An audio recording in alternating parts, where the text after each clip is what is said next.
તરફ અમદાવાદથી સમાચાર નળ સરોવરના ધરજી ગામમાં પોલીસ પર હુમલાનો મામલો પોલીસે કુલ 17 આરોપીઓની કરી છે ધરપકડ પોલીસે ગામમાં કોમ્બિંગ કરી 20 લોકોને રાઉન્ડ અપ કર્યા દારૂની રેડ કરવા ગયેલ પોલીસ પર ગામવાસીઓએ કર્યો હતો હુમલો એક આરોપીને પકડવા જતા આરોપી થયો હતો ફરાર પીછો કરી પોલીસે પકડતા મામલો બીચક્યો હતો હાલ વિડીયોના આધારે પોલીસે અન્ય આરોપીઓની શોધખોળ શરૂ કરી છે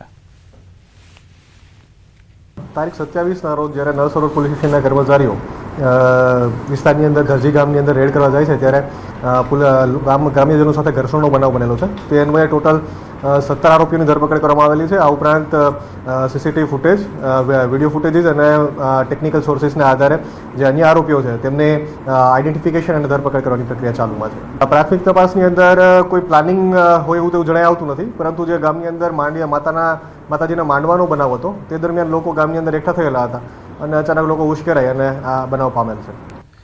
અમદાવાદ શહેરમાં વધુ એક મહત્વપૂર્ણ ફ્લાયઓવર બ્રિજનું લોકાર્પણ આજે મુખ્યમંત્રી ભૂપેન્દ્ર પટેલના હસ્તે કરવામાં આવશે સત્તાધાર 4 રસ્તા ક્રોસિંગ પર બનાવાયેલ 936 મીટર લાંબો અને 4 લેન બ્રિજ અંદાજે 89.81 કરોડના ખર્ચે તૈયાર થયો છે આ બ્રિજથી ઘાટલોડિયા સોલા થલતેજ અને આસપાસના વિસ્તારોમાં ટ્રાફિકની સમસ્યા હલ થશે અને આશરે 1.5 લાખ વાહન ચાલકોને મોટી રાહત મળશે તો 1.5 લાખથી વધુ વાહન ચાલકો કે જેઓને આ સુવિધા મળી શકે છે રાત્રિ દરમિયાન પણ સુંદરતા સાથેનો આ બ્રિજ જે છે તે તૈયાર થઈ ચૂક્યો છે અને નવા ફ્લાયઓવરનું આજે ટૂંક સમયની અંદર મુખ્યમંત્રીના હસ્તે લોકાર્પણ કરવામાં આવશે જેથી સ્થાનિક લોકો અને સાથે સાથે ત્યાંથી પસાર થતા વાહન ચાલકોને પણ આ 4 લેન બ્રિજનો લાભ મળતા ટ્રાફિકની સમસ્યા હળવી થશે આ બ્રિજ ટોટલ 950 મીટરનો છે મેઇન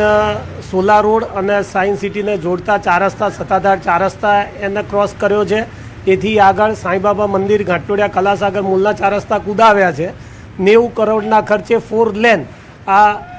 બ્રિજ બનાવ્યો છે અને આનાથી લગભગ રોજના 1.5 લાખ લોકોને ઘાટલોડિયા ચાંદલોડિયા ચાણક્યપુરી લોકોને પણ આનો ખૂબ મોટો ફાયદો થવાનો છે એટલે આ બ્રિજ 2 વર્ષની અંદર માનનીય મુખ્યમંત્રી શ્રીના મત વિસ્તારની અંદર માનનીય યુએચએમ સાહેબ અમિતભાઈ શાહ સાહેબના મત વિસ્તારની અંદર આ બ્રિજ ખૂબ સારી રીતે કામ પૂર્ણ થયું છે મહેસાણાના બહુચરાજીમાં ભાજપનો મન કી બાત ટિફિન કે સાથ કાર્યક્રમ યોજાયો હતો કાર્યક્રમમાં પ્રદેશ પ્રમુખ જગદીશ વિશ્વકર્મા ખાસ ઉપસ્થિત રહ્યા મન કી બાત કાર્યક્રમમાં મોટી સંખ્યામાં કાર્યકર્તાઓ અને હોદ્દેદારો પણ હાજર રહ્યા તમામ કાર્યકર્તાઓ અને આગેવાનો પોતાના ઘરેથી ટિફિન લઈને આવ્યા હતા પીએમ મોદીની મન કી બાત સાંભળ્યા બાદ સૌએ એક સાથે બેસીને સહભોજન કર્યું હતું ખૂબ મોટી સંખ્યામાં કાર્યકર્તા ભાઈઓ બહેનો આ કાર્યક્રમમાં ઉપસ્થિત રહ્યા અને માનનીય નરેન્દ્રભાઈનું માર્ગદર્શન મેળવ્યું મન કી બાત કાર્યક્રમ થકી અને અહીંયા એના પછી માનનીય જગદીશભાઈનું પણ અમને બધાને માર્ગદર્શન મળ્યું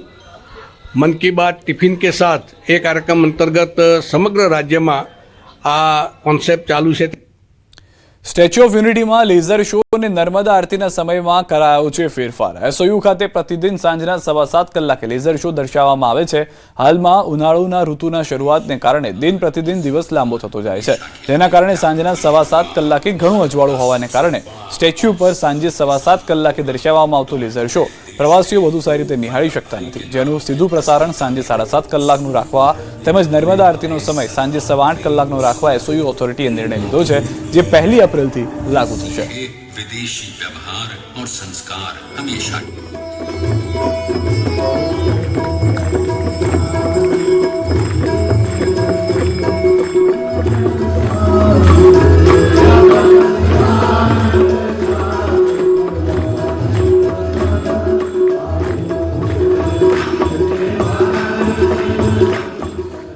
નર્મદા આરતીનો જે સમય છે તે પણ તે રીતનો કરવામાં આવે છે જેથી ગરમીના સમયમાંથી લોકોને રાહત મળી શકે મોટાભાગના લોકો તેમાં ઉપસ્થિત રહી શકે બીજી તરફ લેઝર શો જે ચાલી રહ્યો છે તે પણ લોકો પ્રોપર રીતે જોઈ શકે તે પ્રમાણેનું આયોજન કરવામાં આવ્યું છે આજે કેન્દ્રીય નાગરિક ઉડ્ડયન મંત્રી બીજારપુરે રાજકોટની મુલાકાત લીધી હતી તેમણે નવા ઇન્ટરનેશનલ એરપોર્ટ ખાતે અનેક આધુનિક સુવિધાનું લોકાર્પણ કર્યું ઉડાન યાત્રી કેફે ડીજી યાત્રા free wifi kid zone fly library અને તેની સાથે અવસર સ્ટોર જેવી સુવિધાઓ પણ શરૂ કરવામાં આવી હતી જે મુસાફરોને વધુ સગવડ આપશે खास करके उड़ान यात्री कैफे जो पब्लिक ने बहुत अच्छी तरह से रिसीव किया कि कम दामों में हम टी, कॉफ़ी और समोसा जैसी चीज़ें, स्नैक्स भी हम उनको दे पा रहे हैं। उसको अभी तक 13 एयरपोर्ट में थे, आज 11 नए एयरपोर्ट में हमने उड़ान यात्री कैफे खोला और राजकोट में भी हमने खोला। આ દરમિયાન એરપોર્ટને સાચા અર્થમાં આંતરરાષ્ટ્રીય સ્તરે વિકસાવવા માટે દુબઈ અને સિંગાપોર જેવી આંતરરાષ્ટ્રીય ફ્લાઇટ શરૂ કરવાની રજૂઆત પણ કરવામાં આવી। એરપોર્ટમાં હાલની કેટલીક ક્ષતિઓ દૂર કરવાની માંગ સાથે વહેલી તકે રાજકોટ એરપોર્ટને સંપૂર્ણ આંતરરાષ્ટ્રીય એરપોર્ટ તરીકે વિકસિત કરવાની રાજ્યસભા સાંસદ રામ મોકરિયાએ રજૂઆત કરી, તો જવાબમાં કેન્દ્રીય નાગરિક ઉડ્ડયન મંત્રીએ આ અંગે પ્રયાસ ચાલુ હોવાનું આશ્વાસન આપ્યું।